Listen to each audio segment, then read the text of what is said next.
আপনার স্ত্রীর ছবি আপনি সোশ্যাল মিডিয়া যখন দিবেন, বন্ধুরা নিচে লিখবেন নাইস। এই নাইসের মানে কি বুঝতেছেন আপনি? সে কি বুঝাইতে চাচ্ছে? একটু বিবেকটা খরচ করেন।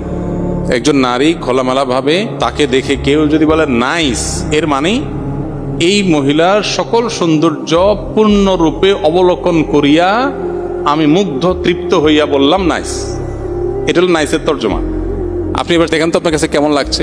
নিজের পরিবারের মেয়েদের খোলামেলা পোশাকে সোশ্যাল মিডিয়াতে হোক, অফলাইনে হোক, মানুষের সামনে উপস্থাপন করার পর যারা দেখে, তারা দেখার পর তাদের মনোজগতে যে চিন্তার উদ্রেক হওয়ার কথা, সেটা আমাদের সবার জানা।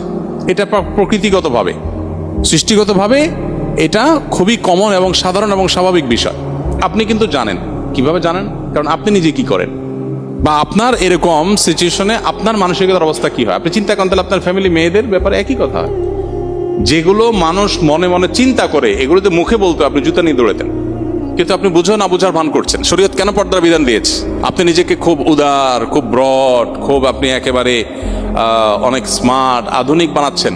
আপনি তো আসলে সেকেলে। আপনার পরিবারের মেয়েদের মানুষের সামনে তাদের সৌন্দর্য উপস্থাপন করার মধ্য দিয়ে মানুষের কাছে যে বাজেভাবে তাদের উপস্থাপন করছেন, তাদের যে অপমান করছেন, এটা আপনি বোঝারও চেষ্টা করছেন।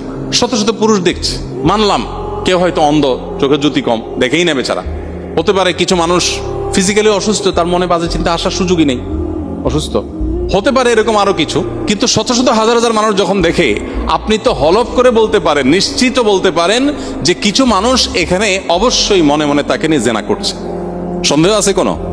এইটুকু বোঝার জন্য তো পণ্ডিত হওয়ার দরকার নেই। তো আমার ফ্যামিলির একজন মেয়ে, আমার স্ত্রী, আমার বোন, আমার মা, আমার ফ্যামিলির কেউ, তাকে আমি মানুষের সামনে উপস্থাপন করে মানুষের কাছে এরকম নোংরা চিন্তা করার সুযোগ করে দিব, এটা কোনো রুচিশীল পুরুষ করতে পারে না।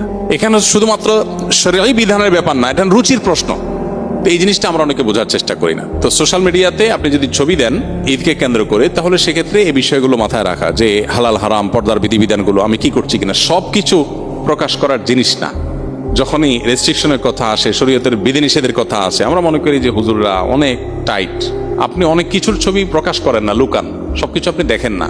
আপনিও যথেষ্ট কনজারভেটিভ অনেক ইস্যুতে, কিন্তু আল্লাহর বিধিবিধানের ভিত্তিতে যে ব্যক্তি নিজেকে নিয়ন্ত্রণ করে, আপনি তাকে নিয়ে বাজে কথা বলেন, তাকে নিয়ে আপনার মনে হয় সে অনেক কনজাস্টেড, সে অনেক সংকীর্ণ, আপনি মনে অনেক উদার।